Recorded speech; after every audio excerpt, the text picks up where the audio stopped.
রাশিয়ার রাজধানী মস্কোর ঐতিহাসিক রেড স্কোয়ারে গত ৯ মে শনিবার পালিত হল ৮০তম বিজয় দিবস বা ভিক্টোরি ডে। দ্বিতীয় বিশ্বযুদ্ধে জার্মানির বিরুদ্ধে তৎকালীন সোভিয়েত ইউনিয়নের জয়ের স্মরণে প্রতি বছর এই দিনটি পালন করা হয়। তবে এবারের আয়োজনটি ছিল অন্য বছরের তুলনায় একদম আলাদা এবং কিছুটা ছোট। সাধারণত এই দিনে বিশাল বিশাল ট্যাঙ্ক এবং মিসাইল দিয়ে শক্তি প্রদর্শন করা হলেও এবার নিরাপত্তার খাতিরে রেড স্কোয়ারে ভারী সামরিক সরঞ্জাম দেখা যায়নি।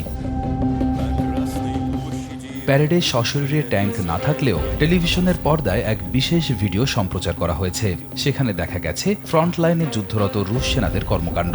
লোডশেডিং কিংবা ঘরের বাইরের তীব্র গরমে ওয়ালটন রিচার্জেবল ফ্যান থাকলে থাকবে শুধু বাতাস আর বাতাস।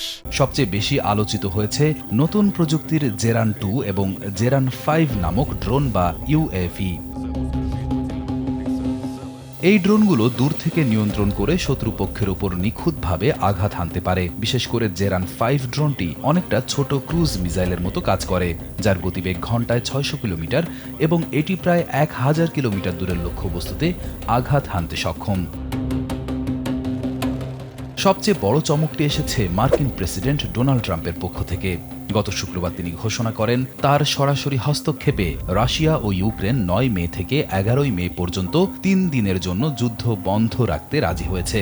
এই সময়ের মধ্যে কোনো পক্ষই একে অপরের উপর হামলা করবে না। এই যুদ্ধবিরতির সবচেয়ে বড় অর্জন হল বন্দি বিনিময়। ট্রাম্প জানিয়েছেন, উভয় পক্ষই তাদের আটক করা ১০০০ জন করে মোট ২০০০ বন্দীকে মুক্তি দেওয়ার সিদ্ধান্ত নিয়েছে। ইউক্রেনের প্রেসিডেন্ট ভলোদিমির জেলেনস্কি বলেছেন, আমাদের কাছে রেড স্কোয়ারের প্যারেডের চেয়ে আমাদের বন্দী ভাইদের জীবন অনেক বেশি দামি।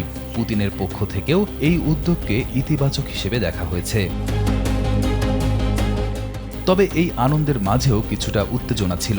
রাশিয়ার প্রতিরক্ষা মন্ত্রণালয় আগেভাগেই হুঁশিয়ারি দিয়েছিল, ম্যাসিভ রিটালিয়েটরি স্ট্রাইক বা বিশাল প্রতিশোধমূলক হামলা চালাবে।